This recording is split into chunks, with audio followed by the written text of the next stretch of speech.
If you are wondering if there is a screen recorder available on Nothing Phone 3a, then the answer is yes. We do have screen recorder. We can easily record the screen by going, for example, to Quick Settings or the Control Center. Over here, by default, we can find the screen recorder on the second page, and we can tap on it in order to start recording. But before we actually do this, we can also choose to record just a single app or the whole screen.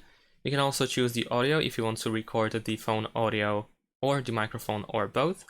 And then also we can use touch on screen. We can show touches. And then if you press start recording, you will start the countdown, which is usually visible over here at the top on the status bar. But in my case, I have too many icons, so it doesn't show.